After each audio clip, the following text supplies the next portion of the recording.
भारतीय किसान संघ झालावाड़ जिले की सुनील तहसील के तत्वाधान में कृषि उपज मंडी परिसर सुनील में बैठक का आयोजन हुआ, जिसमें बुआई के बाद लंबे समय तक बरसात नहीं होने से काफी मात्रा में फसलें नष्ट हो चुकी थी और बची कुची कसर लगातार हो रही बरसात व अतिवृष्टि से फसलें प्रभावित हो गईं।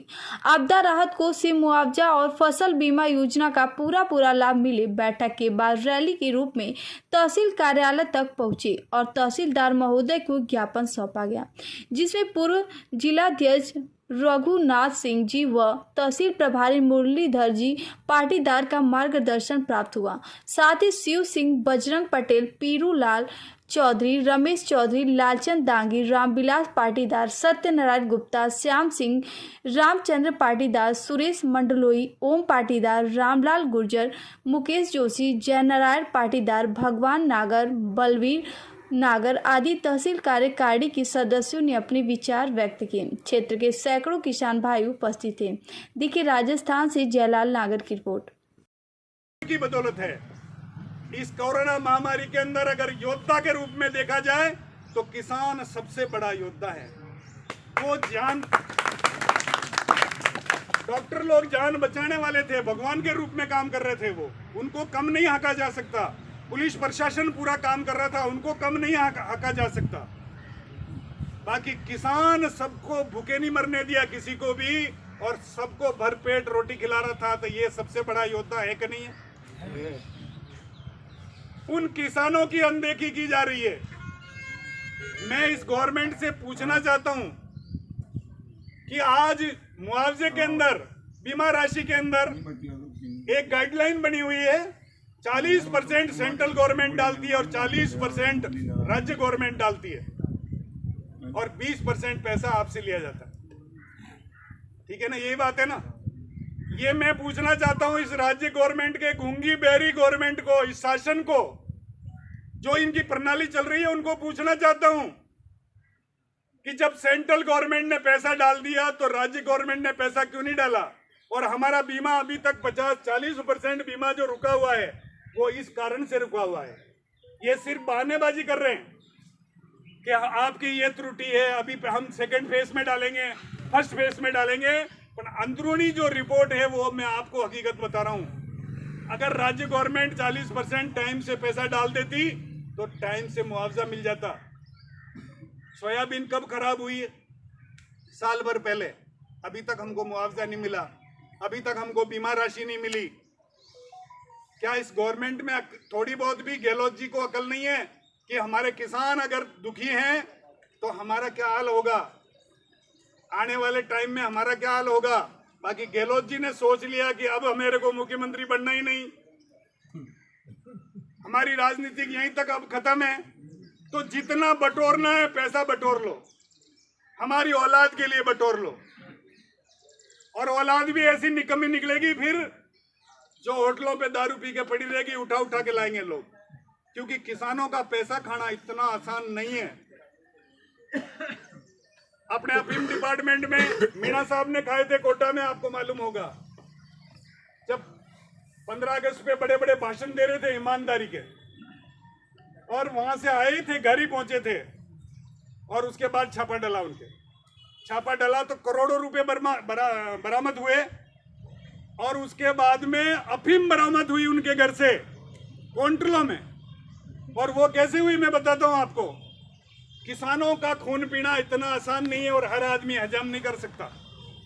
किसानों से जो पैसा खाया है, जो खा रहे हैं, वो दुखी रहेंगे और आने वाले टाइम में उनके साथ भी ऐसा ही होने वाला है। आज अफीम तोल जो होता है ना, उसमें से एक ग्रेड, बी और सी, 3 ग्रेड बनती है उसमें।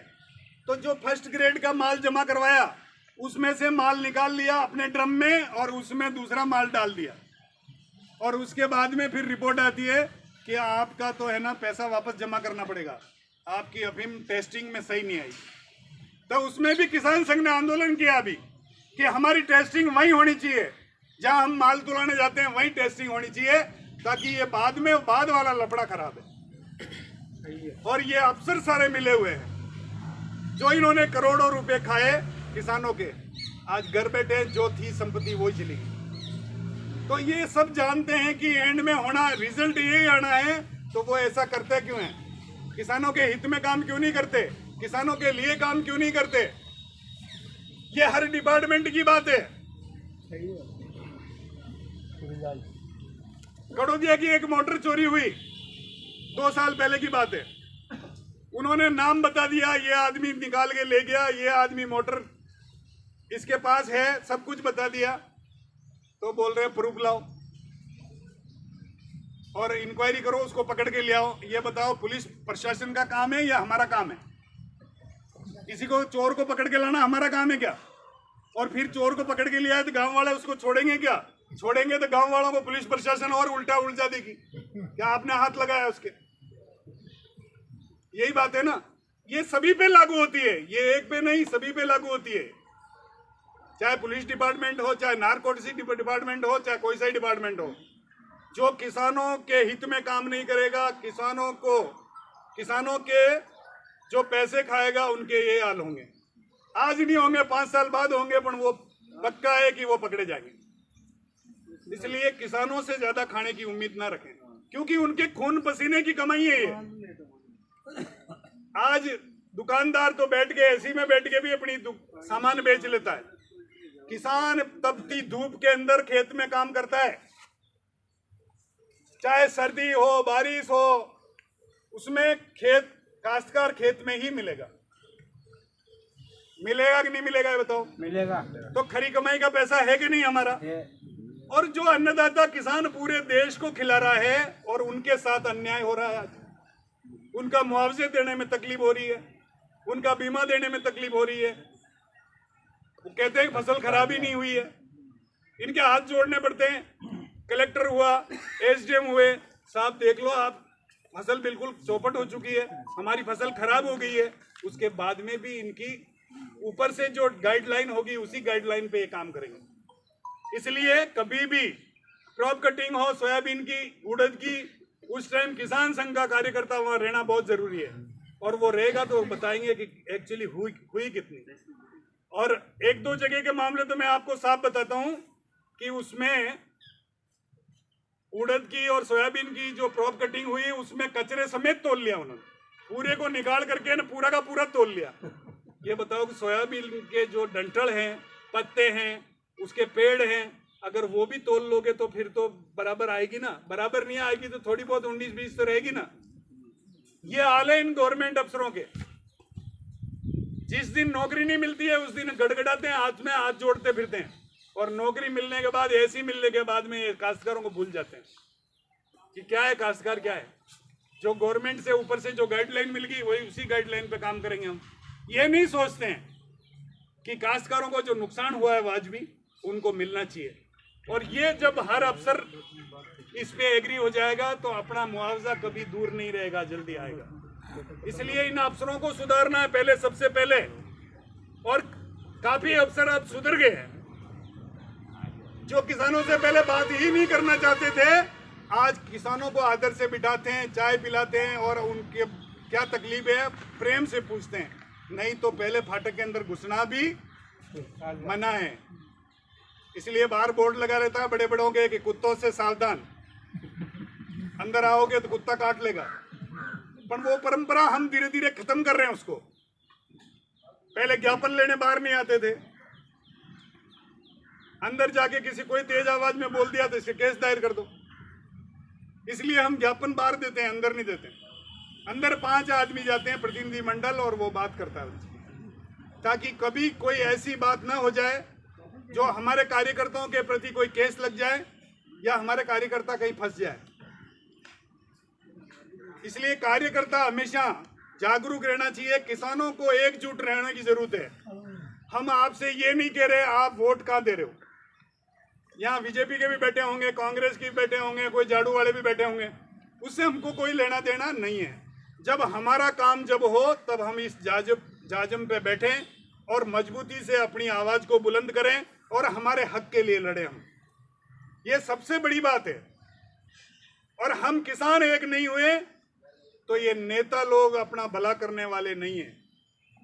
ये नेता लोग सिर्फ अपना भला करेंगे। किसानों के पास तो इतनी संपत्ति नहीं है। किसानों के नेता लोगों के पास कहां से इतनी संपत्ति आ गई। अभी आज सुबह की न्यूज देख रहा था, उसमें सुनने ने के राहुल गांधी के 5-5 फ्लैट बुक है अमेरिका में।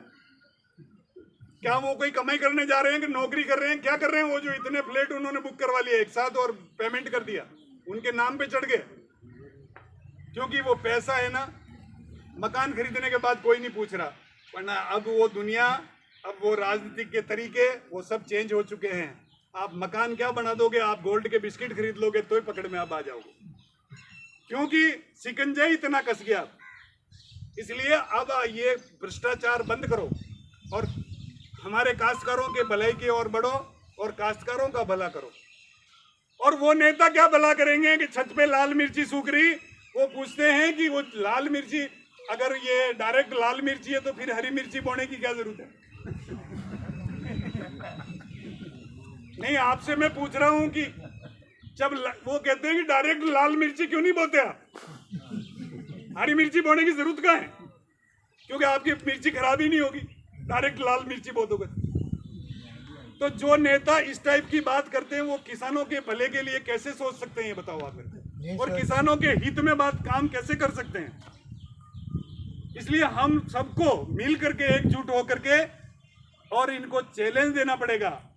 और इस कोरोना महामारी के अंदर अगर ये कोरोना महामारी नहीं आती तो हम तो इस गवर्नमेंट को घुटने टिकवा देते।